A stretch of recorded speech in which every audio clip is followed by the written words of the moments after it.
Hello दोस्तों, मैं राहुल कुमार पांडे आप सभी का मेरे YouTube चैनल अपग्रेड एजुकेशन पर बहुत बहुत स्वागत करता हूं। आज के इस वीडियो लेक्चर में हम मार्च मंथ 2021 के सारे इंपॉर्टेंट करंट अफेयर्स के पॉइंट्स कवर करेंगे। इस वीडियो लेक्चर में नेशनल प्लस इंटरनेशनल इवेंट्स दोनों का ही कवरेज है। वीडियो को अंत तक ज़रूर देखिएगा क्योंकि ये आने वाले एग्जाम्स में आपको इसके पॉइंट्स ज़रूर देखने को मिलेंगे। चलिए वीडियो स्टार्ट करते हैं। वीडियो स्टार्ट करने से पहले अपग्रेड एजुकेशन नाम का यूट्यूब पर चैनल है, इसको सब्सक्राइब कर लें, बेल आइकन प्रेस कर दें जिससे आने वाली वीडियोस की अपडेट्स और नोटिफिकेशंस आपको मिलती रहेंगी। चलिए वीडियो स्टार्ट करते हैं। इसमें पहला जो पॉइंट है वो सीआरपीएफ के बारे में है। सीआरपीएफ का इस्टेब्लिशमेंट ईयर आपको याद होना चाहिए, तो वो 1939 है, नोट कर लेंगे। सीआरपीएफ के इस महीने नए डीजी डायरेक्टर जनरल अपॉइंट किए गए हैं। उनका नाम बहुत इंपॉर्टेंट है, डायरेक्टली एग्जाम में पूछा जा सकता है। कुलदीप सिंह नए डीजी नियुक्त किए गए हैं। ये वेस्ट बंगाल कैडर के आईपीएस ऑफिसर हैं, ये आप याद रखेंगे। इसके साथ ही एक और संगठन है, वो है एनएसजी, नेशनल सिक्योरिटी ग्रुप। प्रधानमंत्री के जो सिक्योरिटी में लगाई जाती है और जो मोस्ट इम्पॉर्टेंट ऑफिशियल डिजिग्नेशंस होती हैं उनमें भी एनएसजी को लगाया जाता है। तो उसके भी नए डीजी अपॉइंट किए गए हैं। उनका नाम एमए गणपति जी है, नोट कर लेंगे क्या नाम है, एमए गणपति जी। नेक्स्ट जो पॉइंट है वो है वर्ल्ड एयर क्वालिटी रिपोर्ट 2020। ये जो रिपोर्ट है ये पब्लिश करता है आईक्यू एयर। आईक्यू एयर एक स्विस ऑर्गेनाइजेशन है, स्विट्ज़रलैंड बेसिस ये ऑर्गेनाइजेशन है और ये बहुत से देशों में सर्वे करता है और जो most polluted least polluted countries हैं उनको बताता है। अगर भारत के दृष्टिकोण से बात करें तो जो top 30 most polluted city in the world हैं उसमें 22 सिटी इंडिया की हैं, तो ये आप याद रखेंगे। 30 में 22 मोस्ट पॉल्यूटेड सिटी इंडिया की हैं। अगर बात की जाए मोस्ट पॉल्यूटेड कंट्री कौन सी है, तो मोस्ट पॉल्यूटेड कंट्री में नाम आता है बांग्लादेश का। लीस्ट पॉल्यूटेड सिटी है प्यूर्टो रिको। प्यूर्टो रिको कोई एक देश नहीं है, ना कोई ऑटोनॉमस रीजन बोल सकते हैं इसको, कैरेबियन आइलैंड का एक ऑटोनॉमस रीजन। अगर लीस्ट पॉल्यूटेड सिटी की बात करूं तो चाइना का होतन शहर चाइना का मोस्ट पॉल्यूटेड सिटी में आया है, तो ये आप याद रखेंगे। भारत में आप ये याद रखेंगे जो दिल्ली है वो पूरे वर्ल्ड में मोस्ट पॉल्यूटेड कैपिटल के नाम से सुर्खियों में रही, तो ये आप याद रखेंगे।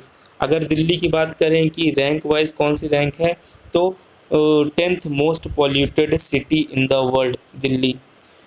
सेकेंड रैंक में आपका गाज़ियाबाद आता है जो मोस्ट पॉल्यूटेड सिटी है।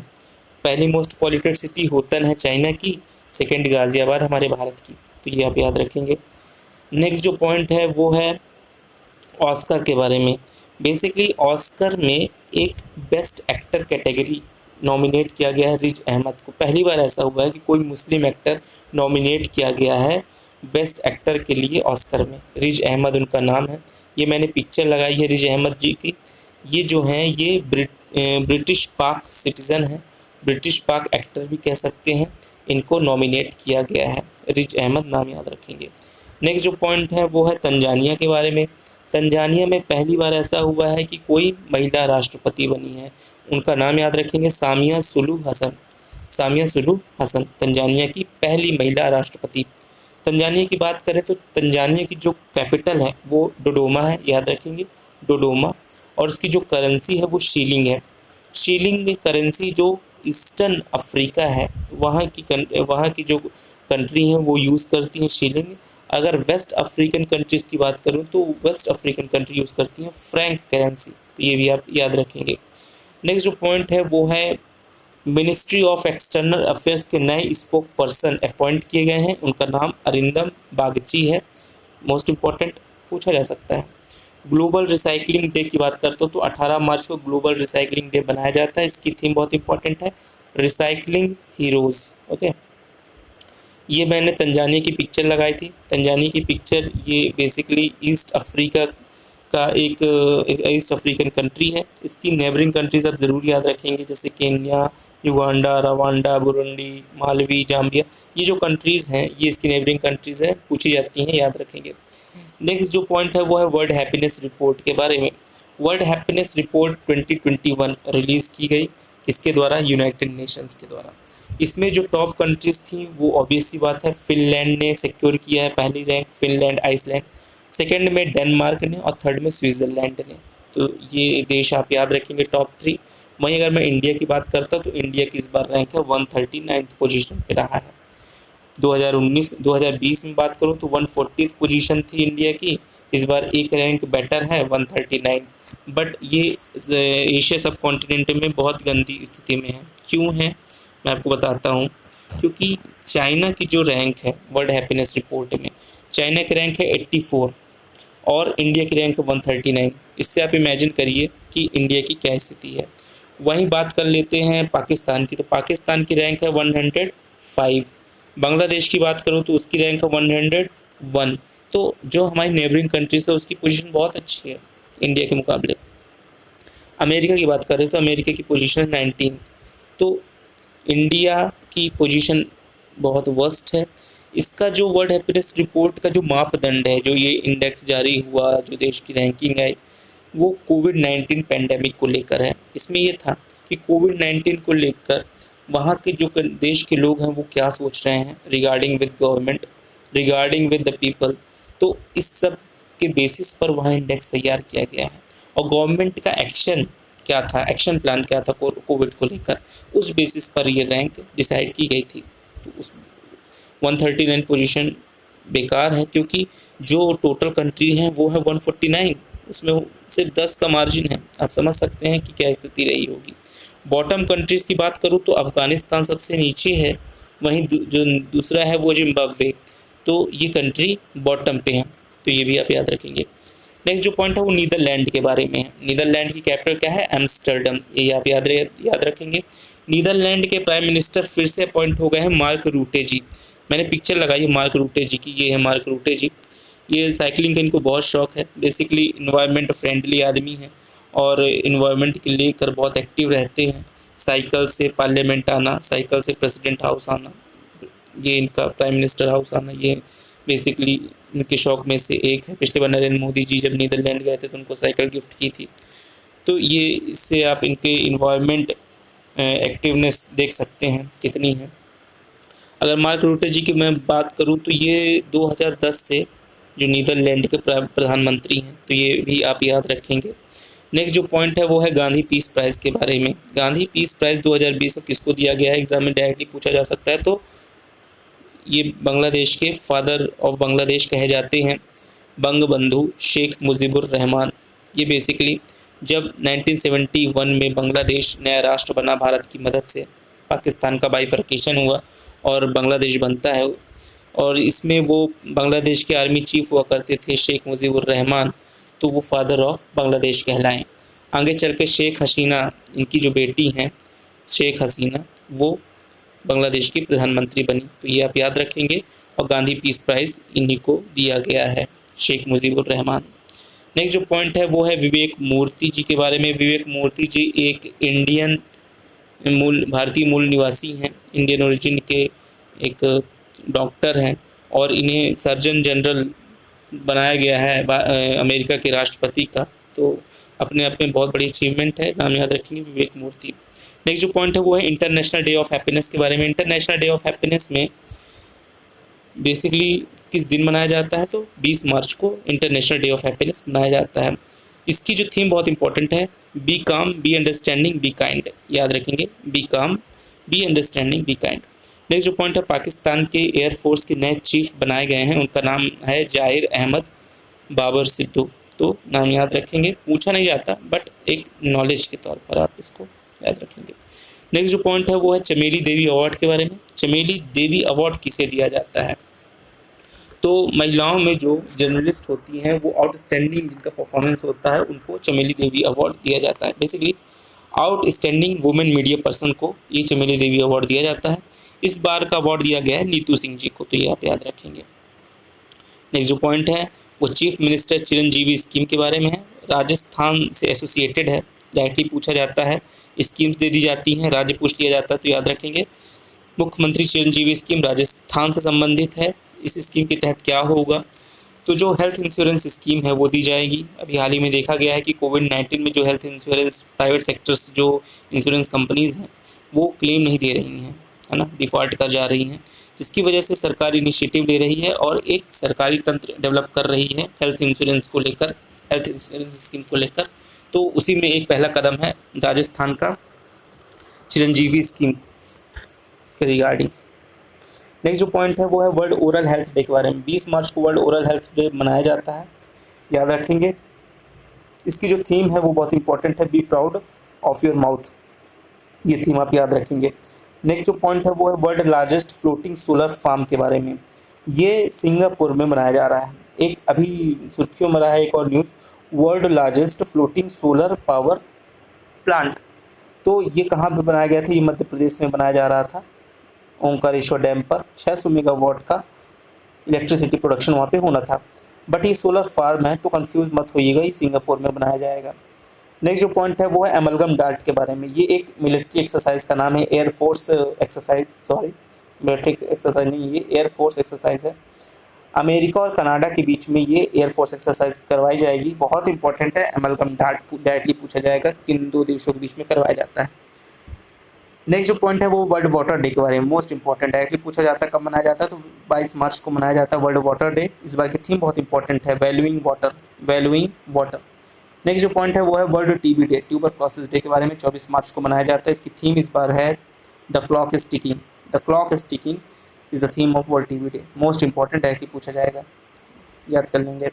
नेक्स्ट जो पॉइंट है वो है ambulance network for animals. Andhra Pradesh के जो मुख्यमंत्री हैं जगन मोहन रेड्डी, इन्होंने एक स्कीम लॉन्च की है कि अब पशुओं के लिए भी एम्बुलेंस चलाई जाए।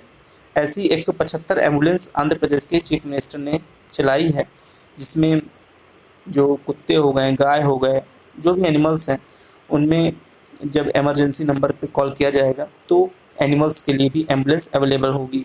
ऐसा करने वाला ये पहला राज्य है, याद रखेंगे। नेक्स्ट जो पॉइंट है वो वर्ल्ड स्पैरो डे के बारे में है। वर्ल्ड स्पैरो डे 20 मार्च को मनाया जाता है, याद रखेंगे 20 मार्च। थीम इसकी है आई लव स्पैरो। और ये जो दिन है वो किसके द्वारा बनाया जा रहा है? तो इकोसिस्टम एक्शन फाउंडेशन, क्या नाम है? Ecosystem action foundation. ये बेसिकली फ्रांस बेस्ड कंपनी है, फ्रांस बेस्ड ऑर्गेनाइजेशन है और ये इस डे को सेलिब्रेट करती है। स्पैरो डे, स्पैरो जो हैं वो ऑलमोस्ट एक्सटिंक्ट हो चुके हैं और ये नॉइज़ पॉल्यूशन और फ्रिक्वेंसी इंक्रीज करने के चक्कर में स्पैरो एक्सटिंक्ट हुए हैं, ऐसा रिपोर्ट कहती हैं, याद रखेंगे आप।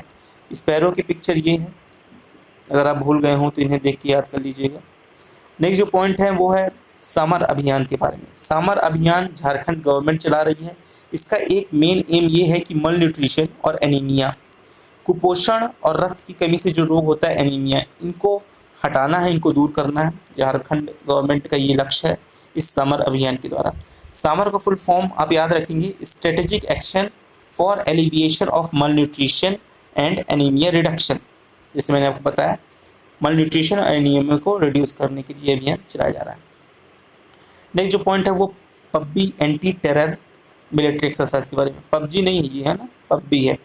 बेसिकली जो SCO है, संघाई कॉर्पोरेशन ऑर्गेनाइजेशन, 1996 में फॉर्म हुआ था।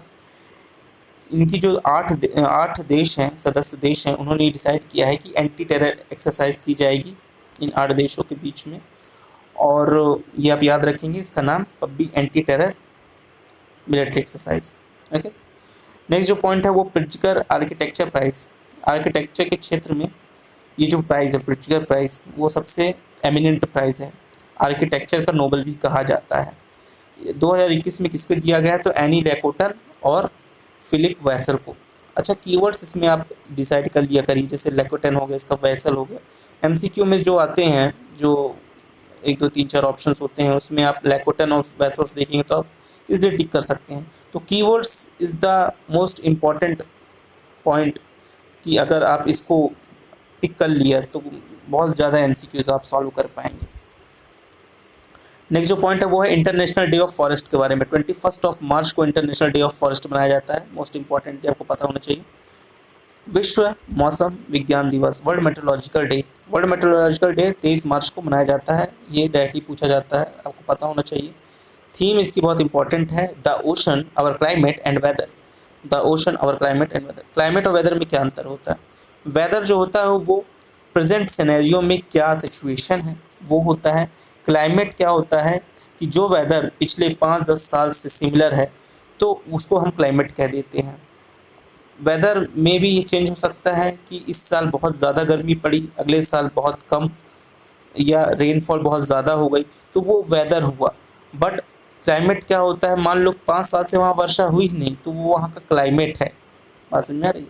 तो जो आपका लॉन्ग टर्म एक्सपीरियंस है एटमॉस्फेयर को लेकर, वो क्लाइमेट है। जो शॉर्ट टर्म एक्सपीरियंस है वो वेदर है। ऐसे आप याद रखेंगे। नेक्स्ट जो पॉइंट है वो है नेशनल फिल्म्स अवार्ड के बारे में। नेशनल फिल्म्स अवार्ड जो है ये इस्टेब्लिश हुआ था 1954 में, 1954 से ही दिया जा रहा है। भारत रत्न भी 1954 से ही दिया जा रहा है।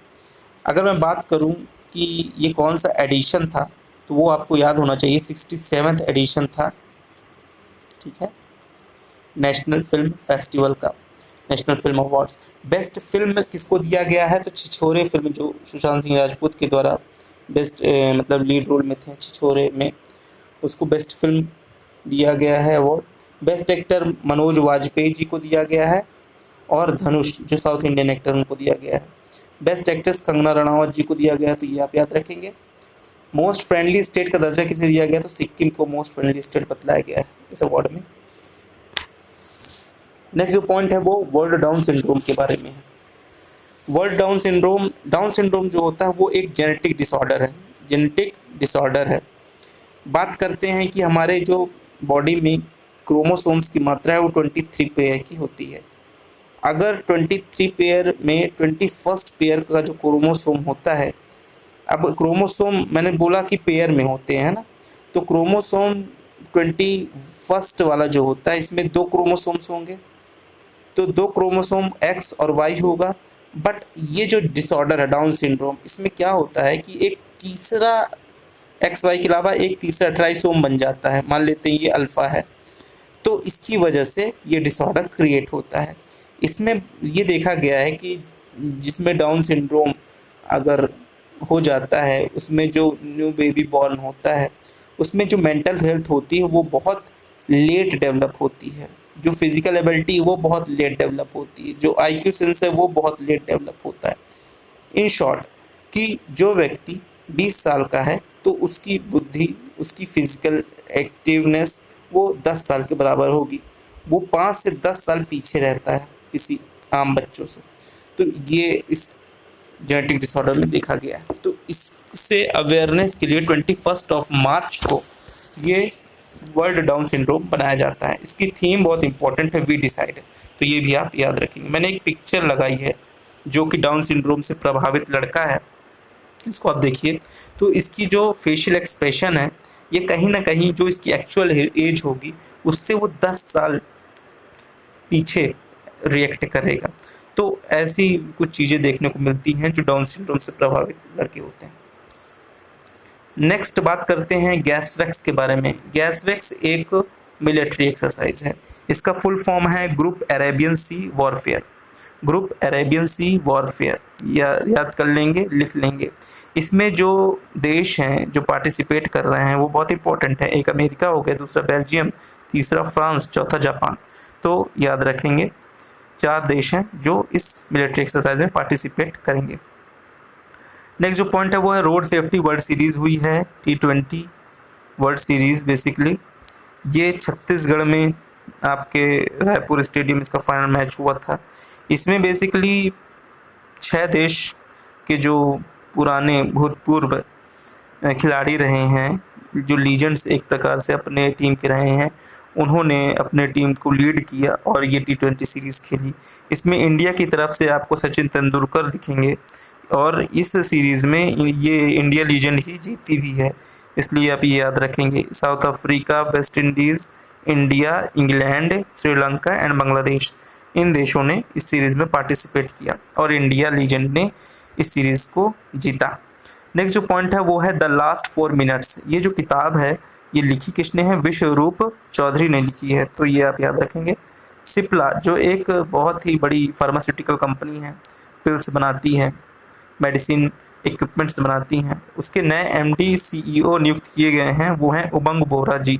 नाम याद रखेंगे, पूछा जा सकता है। अच्छा, प्रधानमंत्री मातृत्व वंदना स्कीम, ये स्कीम आपको पता होगा 2016 में लाई गई थी।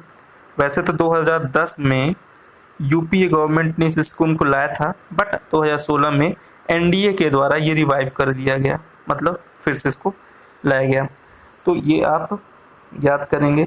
इसमें क्या किया जाता है कि मान लीजिए किसी महिला की डिलीवरी होने वाली है, तो डिलीवरी के पहले इसको पैसे प्रोवाइड कराना, फिनेंशियल असिस्टेंस देना जिससे वो न्यूट्रिशन गेन कर पाए, और पोस्ट डिलीवरी भी इसको पैसे फिनेंशियल असिस्टेंस देना जिससे न्यूट्रिशन की कमी ना हो। देखा गया है कि जो मदर की मोर्टेलिटी रेट है वो कहीं ना कहीं इंक्रीज़ हो रही थी, तो उससे निजात पाने के लिए ये स्कीम चलाई गई। मध्य प्रदेश टॉप पे है ये स्कीम को इम्प्लीमेंट करने के मामले में, इसलिए आप इसका याद रखेंगे। नेक्स्ट जो पॉइंट है वो इंडिजिनस लैंडिंग क्राफ्ट यूटिलिटी के बारे में। Landing craft utility basically Bharat के द्वारा प्योरली इंडिजिनस एयरक्राफ्ट कैरियर है। मैं आपको पिक्चर में दिखा दूँ, ये है एयरक्राफ्ट कैरियर। इसमें जो हमारे एयरक्राफ्ट होते हैं जो वॉर में यूज़ होते हैं, हेलीकॉप्टर्स हो गई, एरोप्लेन्स हो गई, इसको हम यहाँ लैंड करवा सकते हैं बेसिकली, और हेल्प कर सकते हैं किसी दूसरे देशों में भी जाने के लिए। आपको तो पता होगा एयरक्राफ्ट कैरियर की यूटिलाइजेशन। ओके, तो ये प्योरली इंडिजिनस है। L-58 पूछा जा सकता है क्या है, तो आप बताएंगे शिप है, एयरक्राफ्ट कैरियर भी बोल सकते हैं। ये पोर्ट ब्लेयर में कमीशनड है, तो ये भी आप याद रखेंगे। नेक्स्ट जो पॉइंट है वो इथेनॉल के बारे में है। ये इथेनॉल क्या है? इथेनॉल बेसिकली इसको यूज़ करने के लिए मुहिम चल रही है कि पेट्रोल में इथेनॉल की मात्रा को बढ़ाया जाए और इसमें कार्बन को न्यूट्रल करने में जो हेल्प करेगा। हम सब जानते हैं कि इथेनॉल को एक्सट्रैक्शन में हम किस किस चीज़ों का यूज़ करते हैं, तो मेज का यूज़ करते हैं, मोलेसेस का यूज़ करते हैं, ब्रोकन राइस यूज़ कर सकते हैं, रोटन ग्रेन्स यूज़ कर सकते हैं। इन सब को यूज़ करने में पाबंदियाँ थी अभी तक। तो इस पॉलिसी से क्या हुआ, इथेनॉल प्रमोशन पॉलिसी से, कि इसमें जो बैन था वो हट गया है, लेकिन सभी स्टेट्स ने अभी इसको इम्प्लीमेंट नहीं किया है। बिहार ऐसा पहला स्टेट है जिसने इथेनॉल प्रमोशन पॉलिसी को एक्सेप्ट किया है और ये सब बैन हटा दिया। तो अब इथेनॉल प्रोडक्शन में अब इसमें बूस्टअप होगा।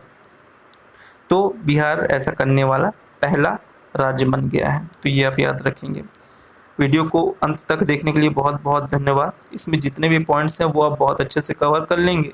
कोई भी डाउट हो कमेंट सेक्शन में आप मैं ज़रूर पूछिएगा, मैं उसे बताऊंगा।